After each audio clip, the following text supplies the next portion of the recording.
Get this and get it straight. Crime is a sucker's road. And those who travel it wind up in the gut of the prison of the grave. There's no other end. But they never learn. From the pen of Raymond Chandler, outstanding author of crime fiction, comes his most famous character in The Adventures of Philip Marlowe.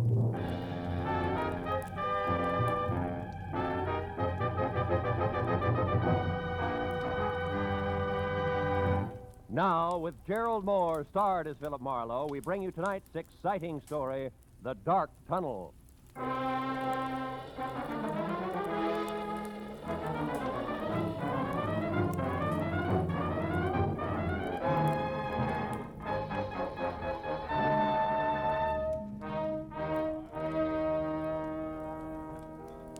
So, after being hitched 1 month, Marlowe, 30 days, where am I? I don't know. Where are you? Out in the cold, and with enough unpaid bills, Marlowe, to choke an elephant. Fur coat, hats, shoes, dresses, the works. Furthermore, she tells me it's only the beginning, sweetie pie. Yeah, well, that's tough, Louie. I'll see you, huh? Hey, hold I, on. How about another scotch, Marlowe? Oh, no, It's only 10 o'clock. One for the road on me, huh? Now, listen, Hey, Mike, Johnny Walker twice. Okay. Unless, of course, I'm bending your ear too much, Phil. Oh, how could you say a thing like that? Look, Louie, I've had a long day. I want to go home. Fair enough. I'm glad I bumped into you. Say, I'll see. You drive west, don't you? Yeah. Would you mind dropping me off, huh? No, Louie, it'll be a pleasure. Swell. Skip the drinks, Mike. Make up your mind, will you? Well, like I was saying, Phil, first it's her mother moving in on us, then it's both of them drinking my special stuff like it was water, then these clothes I already mentioned. So I asked myself, what'll it be next, Louie? What do I get for an answer? All right, Louie, what do you get? Divorce, my only out. And you get my point, huh, Marlowe? Yeah, I get you. My car's around here in the alley, Louie. Check. Well, now, divorce is something a guy wants to think about. Thinking guy, that is. And you know, Marlowe... Hey, wait a minute. That's a cute little exhibition, huh? Hey, quite a scrap. Scrap nothing. It's a few inches short of murder and closing fast. I better break it up, Louie. Hey, Heavy. Yeah? Kind of a hot night for this, isn't it? What do you want, Sonny? I'd like to hold your coat. Seems to be cramping your style. He's in one piece. Why, you lousy long nose. Don't worry, I am. How do we go on, Muscles? All right, mister. Right now, he's all yours, if you can bring him to. So long, hero. Hey, Marlowe, this kid's pleated all right. Yeah, come on, give me a hand, Louie. We'll get him out of here. No. Okay, fella. Come on. Up we go. Up on your feet. Oh, thanks, mister. All right. Do you live near here? A couple of blocks away. The DeWitt Arms Hotel on Western near Sunset. Oh, All right, take it easy. Put your arm over my shoulder. We'll get you there. thanks. Come on, Louie. Over to my car, huh? Yeah, sure, Marlowe. But maybe I better skip the lift, huh? I mean, my problem, the discussion we were having, we better postpone it for a while, huh? That is Yeah, I know what you mean, Louie. Yeah, it'll keep. All right, kid, come on. Let's go.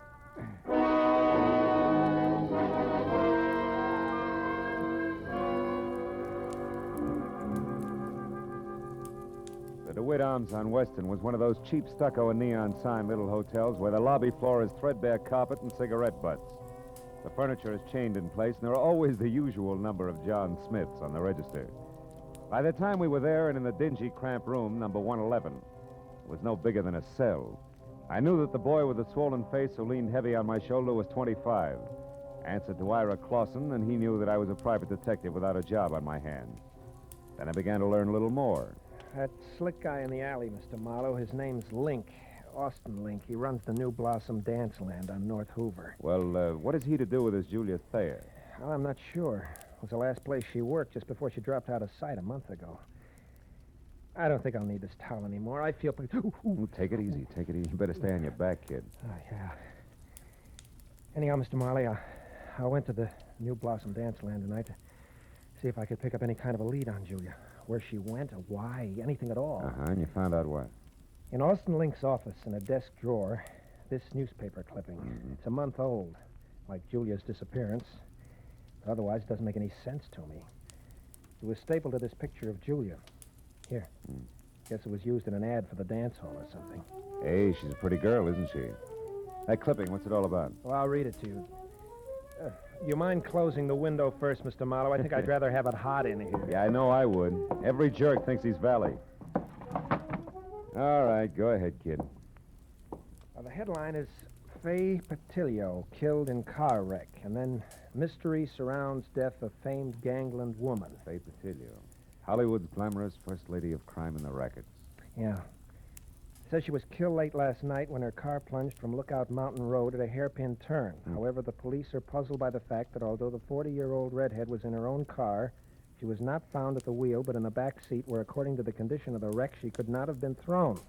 Furthermore, no sign of any driver dead, injured, or otherwise was or has been found. I know all about that one. Now, look, is that all you have to go on? Well, not quite, Mr. Marlowe. There's one thing more. What? Just before Link caught me in his office and I ran and hid, as far as the alley where you found me, Yeah. I overheard him talking to someone on the phone about Julia. I have no idea who it was, but Link was very respectful, and he was given a private telephone number. A number he was to remember, not write down. You know what it was? Yeah. Washington 7017. 7017. That's it, Mr. Marlowe. It's not quite, Ira. That's only half of it. What do you mean? You and Julia, why you want to find her, what she means to you, why you haven't gone to the police. Well? I'd rather not say, Mr. Marlowe, if you don't mind. Okay. Suit yourself. Well, good luck, kid. When you're on your feet again, play it a little neater, huh? You'll stay on your feet a lot longer that way. Mr. Marlowe, wait. Hmm? Please. I want you to work for me. I'll tell you everything. That's better. May help, kid. Anyway, it can't hurt. No. Not any more than it has already. Began back home, Mr. Marlowe, a couple of years ago. The story Ira Clausen told me I'd heard before. So had anybody who'd spent more than a weekend in Hollywood. Only the names were different. Julia Thayer had loved Ira loved Julia, all this in Cedarville, Oregon. Then the snapper. Someone says Julia's not only beautiful, but has talent. She's wasting her time in Cedarville. Julia believes this, packs her bags, scrambles for movie land, where she falls flat on her face, which isn't quite as gorgeous in Hollywood as it was in Cedarville. Then it's no dough, lots of pride. You got to eat to live, so you get a job. That was where the New Blossom Dance Land came in. And when the letters quit coming on the home front, Ira started to worry. He knew that Julia needed help. Mr. Marlowe, and followed one lead after another. Got as far as the alley where I collected you. Okay, kid, I think I've heard enough. Then you'll help me? Yeah, I'll try. Call you later.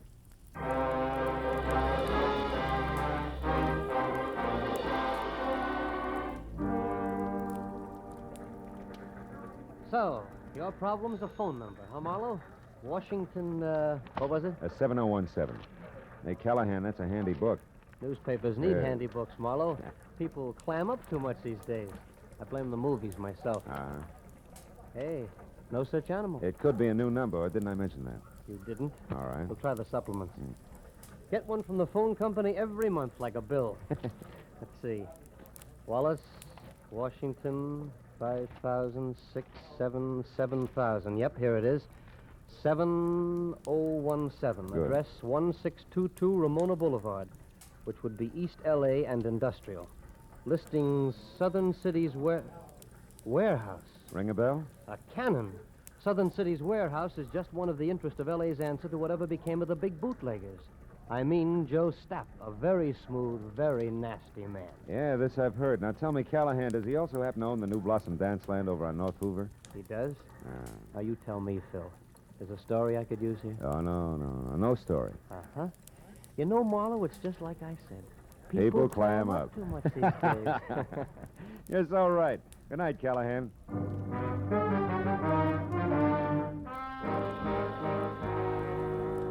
If the good gray reporter hadn't mentioned Stapp's prohibition background, I would have chalked the warehouse off as the kind of 9-to-5 place that couldn't possibly help. But on the hunch that Stapp might live in a lush penthouse atop a stockpile a la Chicago 1929 style, I pointed my car for East L.A. and the Southern City's warehouse.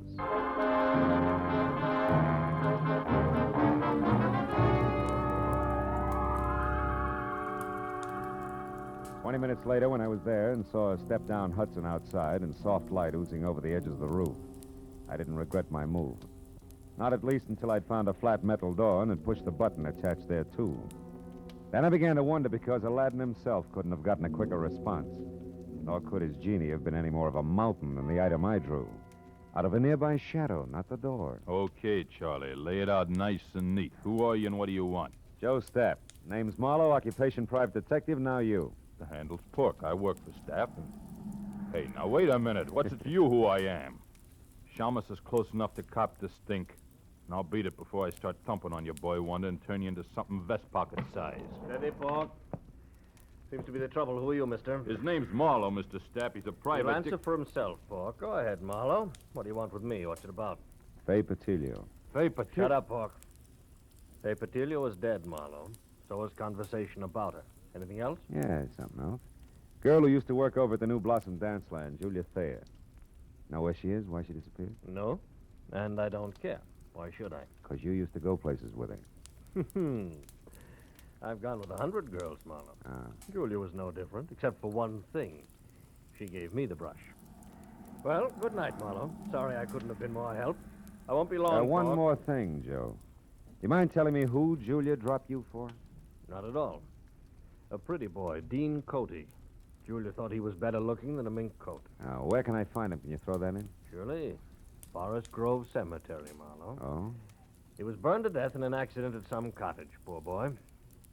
Well, good night, Marlowe. Pork here will walk with you as far as your car. That's real friendly. Let's go, Charlie, and no funny business. Oh, I wouldn't think of it, Pork.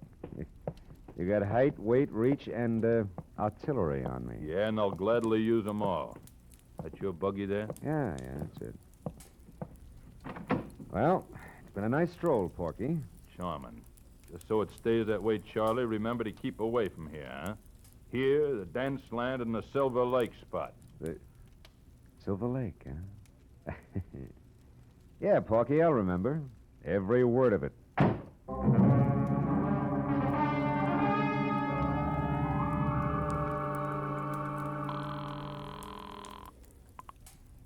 City desk. Callahan, go ahead. Marlowe again, Callahan. Now listen, on Joe Stapp, does the Silver Lake spot mean anything to you? It does. Yeah? It's on the north end of Silver Lake Road, Marlowe, overlooks the reservoir. Stapp built it as a nightclub, mountain lodge style, about, 10 years ago. Uh-huh. When it didn't go, he converted it into a private home. Or I should say, a cozy place to take the cuties for that one drink. I know what you mean. Good night, Callahan.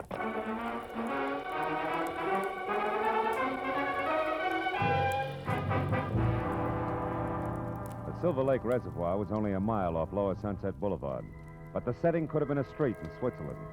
The lodge Callahan told me about stood out among the neat little chalets that skirted the water's edge like a Sherman tank in Toyland. Also, it was showing light from a screened-in porch.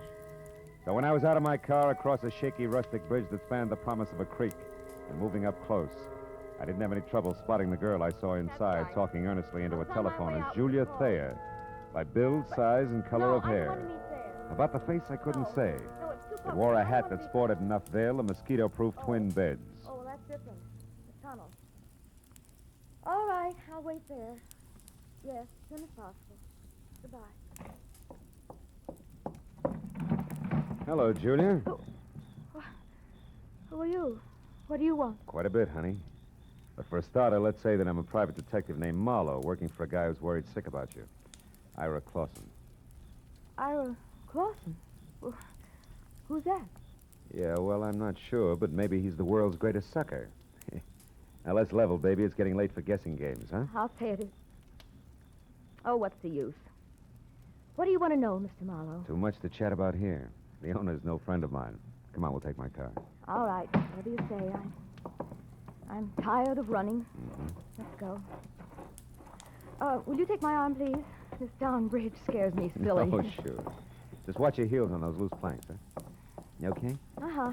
I think I'm going to be just fine, Mr. Marlowe.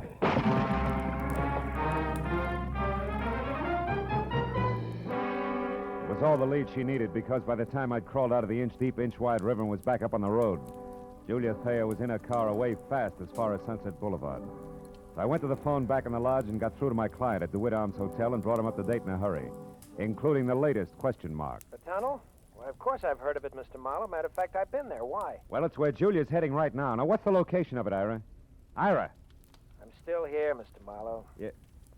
You sound real different. I don't get it. What's up? Very personal business, Mr. Marlowe. You see, I'm Ira Cody, not Clausen. Dean Cody's... Brother, Mr. Marlowe. Brother who's out to get the girl responsible for his burning to death. Julia Thayer, the cheap scum. So Marlowe played Patsy. Oregon, the boy-girl pitch. You made it all up. Every bit of it. Mr. Marlowe, before I needed your help. Now I don't anymore. Get lost.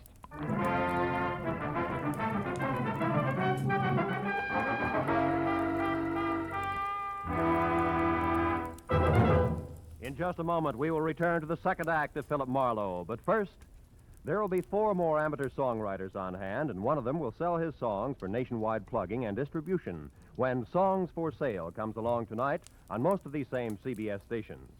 Songs for Sale gives these new songwriters a great chance. Their songs are judged by a panel of experts. Their music is sung by Rosemary Clooney and Richard Hayes. They're made to feel at home under the guidance of the experienced showman, Jan Murray. For an hour of fascinating fun behind the scenes of Tin Pan Alley, here's Songs for Sale tonight and every Friday on CBS. Now with our star, Gerald Mohr, the second act of Philip Marlowe, and tonight's story, The Dark Tunnel.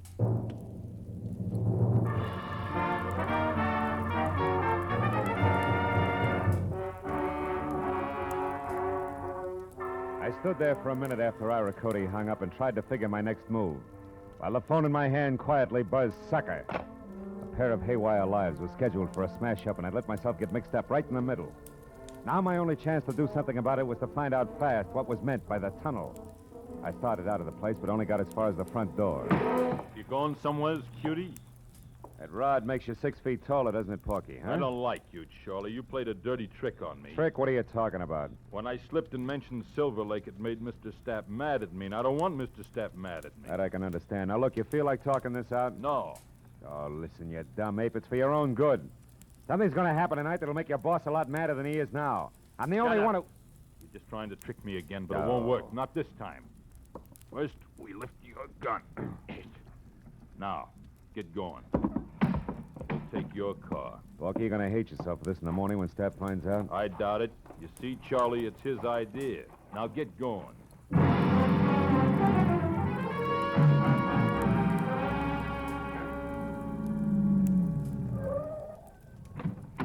Over there, Marlowe, the big door. I don't suppose Stapp would bother to tell you why he wanted to see me, would he, Porky, huh? No, that's none of my business. Yet. What do you mean by yet?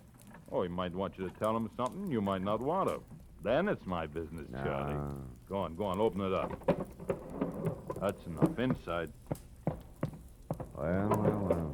Real genuine warehouse, huh? Chains, tackle, even a hand truck. Well oiled, too. Don't tell me your boss is going legit. Never mind that junk. Just stand right there. It'll like it. This crazy door locked. Here, Pork, try something heavier. Like this truck. Oh, my leg. Why, you... Now it's your chin. Good night, Charlie.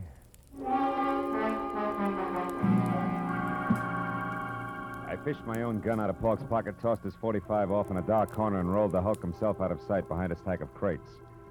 Then I went over to an elevator in the corner. On the way into the warehouse, the light I'd seen earlier from the roof was still there, so I decided to try the penthouse. I walked quietly down a thick carpeted hall to the only door. When I knocked, it was with the barrel of my .38. Come in. Well, hello, Marlowe. I've been waiting for you. A gun? Hey, how come... Pork? Pork! Save it, Joe. Oh, that dumb cluck. Yeah, big wheel like Joe Stapp ought to afford better help. Now, I'm holding the gun, so I'll ask the questions. What and where is the tunnel? A tunnel is a hole, Marlowe, usually in the ground. Delivered, Joe. It's got a lot to do with your girlfriend, Julia. Julia? Oh, that's a hot one. I went to all this trouble to haul you in here for the same reason. Then I'll put down the gun and let's talk. It makes me nervous. I'm not interested in your nerves. I'm interested in your talk. All right. Now, you've got a long nose, Marlowe, and poking it around, you might find out enough to get real curious and call in the cops. That I can't afford. Uh-huh. So I'm going to level with you, tell you what you want to know, just so you'll lay off. Got a deal? I'll let you know. All right. You wanted to know about Julia. Yeah. Nothing like Julia Thayer ever happened in my life before. Most beautiful thing I ever saw. Sweet and soft. She made me ashamed of myself. Somehow I don't hear violins. Marlowe, I'd have done anything Julia asked me to. And all she ever asked of me was to give her up. For Dean Cody? Yeah, Dean Cody. Young physique that wasn't all wasteland like this. A handsome face that of a boiled lobster like mine is. She was crazy about him, fascinated, and I didn't blame her. Until I found out he had the morals of a rattlesnake. Keep talking. Cody was rotten, Marlowe. Dirty, clear through. cheating on Julia every time she turned around. I couldn't stand it. I tried to You tell only her. made her hate you, huh? Look, Stapp, so far this is no better than a serial and torrid romances. The point. I'm getting to it, Marlowe. One night I thought I could convince her because Cody had a date with Faye Patillo. I don't have to tell you, she was the lowest thing in town. They were going to a spot up on Lookout Mountain, so I told Julia. She went up there and waited. They showed, all right. Both loaded. She saw him take that dive off that hairpin turn. When she got down to him, they were both dead. Wait a minute. You told me Dean Cody was burned in a cottage. Sure. That's what I'm still telling you. Julia was so far gone over that louse, she pulled his body out of that wreck, hauled it all the way down to that cottage at Malibu, and then set fire to the place. So the world would never know he's going with a tramp like Faye Patillo, huh? Yes. How'd you like to have that kind of loyalty on your side, Marlowe, huh? Anyway, after Cody was gone... Cody's young brother's in town, Stapp. He thinks Julia's responsible for Dean's death, and he's going to kill her. What? They're scheduled to meet at that tunnel I asked you about. Now, where is it? Stapp, I asked you. I heard you. Tunnel's an old abandoned underpass in back of the New Blossom. But we're not going there, Marlowe. We're going to sit tight and let it play as is. Are you nuts? Not anymore. Julia was out of her head that night. Something went wrong when she started that fire. She got caught in it herself, Marlowe. You mean she was burned? Yeah. Her face. It's bad. She'll never be right again, no matter how much plastic surgery. Yeah, but there's no reason to let her be murdered. That's a matter of definition. You see, Julia's still in love with the memory of Dean Cody, Marlowe, so we'll just forget it and let it play itself out. We'll forget nothing. I got the gun, Stapp. But you're gonna drop it, aren't you? Otherwise, I'll have to drop you. Oh, fine. I remember you, Austin Link, Knuckles in an alley. Drop it. That's right, Nosy. What's the word, Joe? Get him out of here, Link. Get him out of my sight. I don't care where you go. Come on, Slick. Let's go. Just sit on him for a few hours. We'll talk it over then.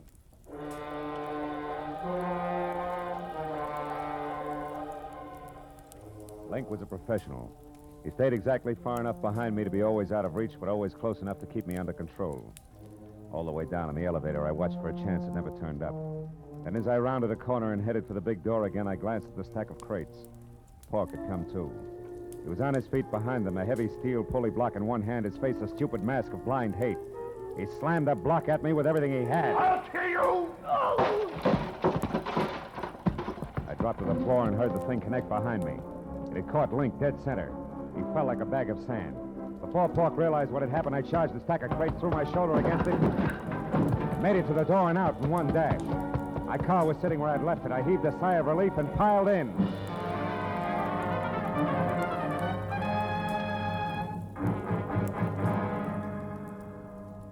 Ten minutes later, I pulled up at the New Blossom Dance Land. It was just closing. I ran along the side of the building to the back where a yellow light above the rear door cast an out-of-place halo over... Oh, no. Hey, you! What are you doing back here? This is for employees only. Yeah, well, I'm employed. Listen, do you know where the tunnel is? The which? I can see what you mean. The tunnel. It's an old underpass. There's an entrance to it back here someplace. Oh, that, sure. See the light over there? Yeah. And that little cement house? Yeah, yeah. Well, that's it. Steps lead down inside. But why? Nobody ever uses that anymore. Well, I tell you, I got a date in there with a couple of screwballs. Oh, well, you'll be right at home. Good night, dearie. A baker's dozen steps led down into the thick darkness littered with newspapers, weeds, and wine bottles, all long dead. As I eased down inside, I heard voices, low and tense, amplified by the rolling, hollow echo in the tunnel. At least I'd made it in time. When I got to the bottom, I could see the two of them silhouetted against the dim glow at the far end. I pressed my back against the wall, thought about my empty shoulder holster, and moved toward them. And you killed him, didn't you? You're making a mistake, Ira. A terrible mistake. No, you killed him, all right. You and that beautiful face of yours that he couldn't resist. Why are you hiding it behind a veil? You used to be so proud of it. You killed Dean just the same as if you'd shot him. But you're not getting away with it, Julia. I'm going to square it up for him right now. Ira! What? Marlowe, how did you find this place? I found plenty beside that, Ira. Give me that gun. No, you're not going to stop me. Even if you shoot, I'll kill her first. I don't have a gun, Ira, but I got facts. Before you shoot anybody, you better listen. Julia wasn't responsible for Dean's death. He was. Everything she's done since then has been to protect what little good there was left of his crummy reputation. You're a liar. I can prove it. Dean went bad, Ira, all bad. He was a low, double-crossing cheat. You're lying. The night he died, he was two-timing Julia. But in spite of that, she risked everything to move his body from a smashed-up car. So nobody would ever find out what really happened to him. It's true, Ira. Stop it! You liars, both of you. I won't let you say things like that about my brother. You don't care if he's dead, Julia. You'll do all right. You've got the kind of beauty all the men go for. And you, Marlowe... Shut up, you crazy punk. Stay back. Admit you're a liar, Marlowe. Admit it or I'll kill you. I swear I'll kill you along with Julia. You'll be doing me a favor. You haven't seen my face lately, have you, Ira? I never want to see it. I think you better, kid. Got a match, Marlowe? Sure. Here. Look, Ira. You can't be Julia. I was burned, Ira.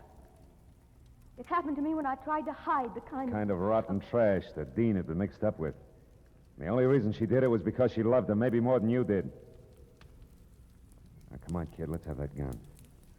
You don't want to kill anybody. No. I don't want to kill anybody. Julia, I'm sorry. Ira! Let him go, Julia. The hard part's over now. He'll be all right. I'll look in on him after a while just to be sure. But, what about you, huh? What about me? I'll be okay, Marlowe. After I've done some thinking. This shock, I think it's what I needed. Goodbye. It's a dark tunnel, honey. Think you can find your way out alone? Yeah? Yeah, I'll find a way out alone. One of these days.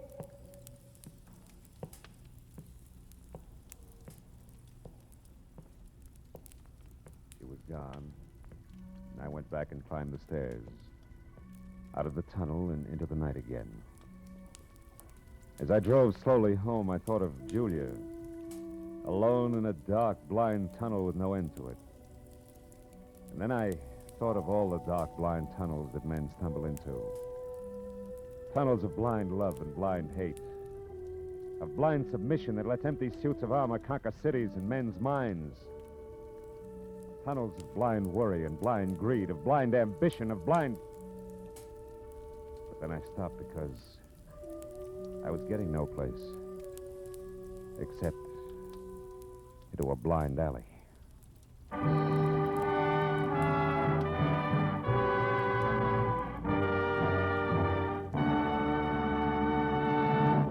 The Adventures of Philip Marlowe, bringing you Raymond Chandler's most famous character, star Gerald Mohr, are produced and directed by Richard Sanville and written for radio by Robert Mitchell and Gene Levitt. Featured in the cast were Lorene Tuttle, Bob Sweeney, Paul Dubov, David Ellis, Barney Phillips, and Larry Dobkin. The special music is composed and conducted by Richard Arant. Be sure and be with us again next week when Philip Marlowe says... This time, greed in a green suede dress, a diehard from Dixie and a cuckoo coin collector, added up to violent death for two, and all over $50 in Confederate money.